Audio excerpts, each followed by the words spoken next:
अस्सलाम वालेकुम। वीडियो में दो अलग अलग इंजेक्शंस का जिक्र होगा जिनकी हमावक़्त दस्तयाबी इंतहाई ज़रूरी है।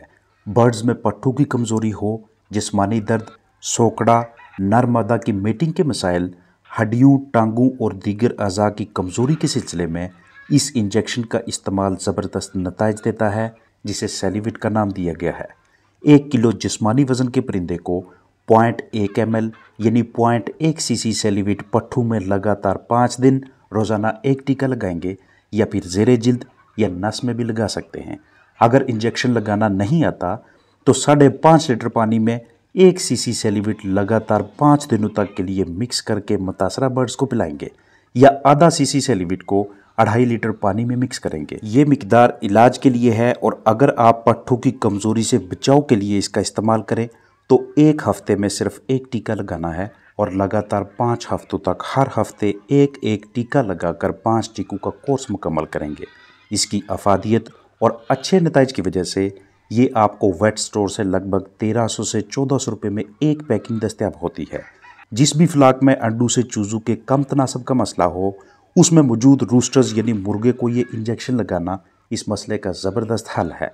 अगर आपके पास घर में ये इंजेक्शन मुहैया ना हो तो करीबी क्लिनिक पे मुर्गा ले जाएं और वहाँ इंजेक्शन लगवाकर मुनासिब फ़ीस अदा कर लें। या फिर चूज़ों में गर्दन मुड़ना, जिस्म में तवाज़न न रहना, टांगें टेढ़ी हो जाएं या बाहर को निकली हों, तो ऐसी सूरत में भी सेलिविट इंजेक्शन बहुत ज़्यादा काम आता है, क्योंकि इसके अंदर मौजूद जो मिनरल्स और अहम विटामिन्स हैं उन्होंने आपके बर्ड्स की अच्छी सेहत, पट्ठों और ढांचे की मजबूती के हवाले से अपना किरदार अदा करना होता है।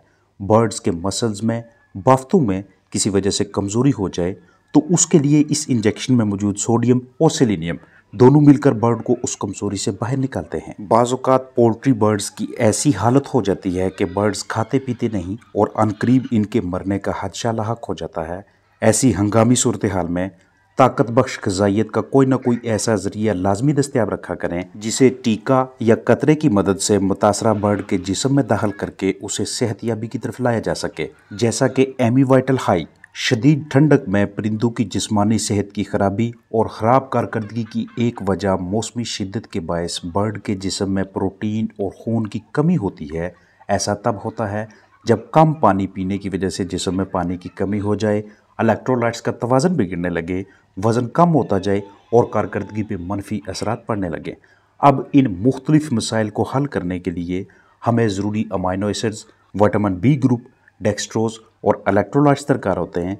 ये चारों अशिया अलग अलग पाउडर हालत में, टीके की सूरत में, टैबलेट या लिक्विड में ख़रीदना भी अखराजात में इजाफा करवाता है और मुतासरा परिंदे के लिए तनाव का बायस भी है, क्योंकि एक तरफ से टॉनिक्स को पानी में इस्तेमाल करवाना और साथ ही बर्ड को इंजेक्शन भी लगवाना परिंदे को शदीद स्ट्रेस में लाएगा।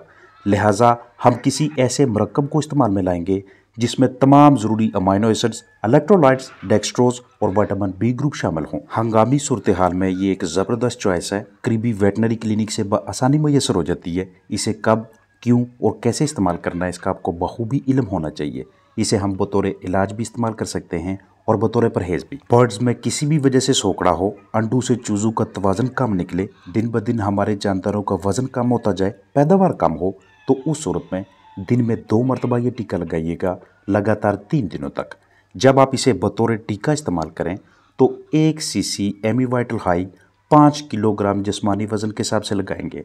यानी अगर आपके पास 1 किलो का बर्ड है तो उसे 0.2 cc ये टीका लगाएंगे। अगर आधा किलो का है तो उसे 0.1 ml ये वाला इंजेक्शन लगाया जाएगा। इसके अलावा एमीवाइटल हाई का इस्तेमाल बतौर परहेज़ या बतौर इलाज पानी में भी किया जा सकता है। जब आप बचाव या परहेज़ के लिए इसे यूज़ में लाना चाहें तो 1 cc एमीवाइटल हाई 2 लीटर ताज़ा साफ़ पानी में मिक्स करके मुतासरा चिकन्स को दें, और बतौर इलाज पानी में शामिल करना चाहें तो 1 cc एमीवाइटल हाई 1 लीटर ताज़ा साफ़ पानी लगातार 5 दिनों तक रोज़ाना 8 घंटों के लिए। चिकन्स खाने पीने में कम दिलचस्पी दिखाएं तो 900 रुपये से लेकर 950 रुपये तक की कीमत में दस्तयाब एमीवाइटल हाई को पानी में शामिल करके 2-2 कतरे वक्फों से इन मुतासरा बर्ड्स के मुंह में डालें। सेलिविट इंजेक्शन में मौजूद विटामिन ई बहुत से जिस्मानी अज़ा के दुरुस्त काम करने के सिलसिले में इस्तेमाल होगा।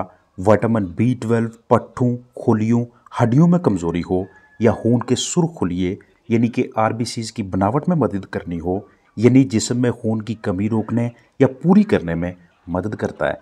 विटामिन B1 जिस्म में ताकत पैदा करने के लिए इस्तेमाल होगा और ये भी सेलिविट में शामिल है। सेलिविट में मौजूद सोडियम जिस्म में पानी और दीगर मादनियात का बाकायदा तवाज़ुन बरकरार रखने के लिए इस्तेमाल होगा। पट्ठों में खिंचाव हो या पट्ठों के मुख्तलिफ हिस्सों में मजबूती पैदा करनी हो तो उस मकसद के लिए भी सोडियम अपना अहम किरदार अदा करता है। इसके अलावा इस इंजेक्शन में एडिनोसिन और सार्बिटोल भी मौजूद हैं। एडिनोसिन पट्ठों में दर्द का खात्मा करने के लिए और सार्बिटोल पेट की चर्बी को खत्म करने के लिए इस्तेमाल होगा। लाइफ स्टॉक को मुख्तलिफ मसाइल से निकालने के लिए सेलिविट की शक्ल में आपके पास एक बेहतरीन इंतखाब होता है। इसके अलावा एक ऐसी कंडीशन है जिसे मस्कुलर डिस्ट्रॉफी का नाम दिया जाता है। बीमारियों का ऐसा ग्रोह जो आहिस्ता आहिस्ता पट्ठों के मैस यानी मिकदार में कमी करके बर्ड्स में कमज़ोरी पैदा कर देता है।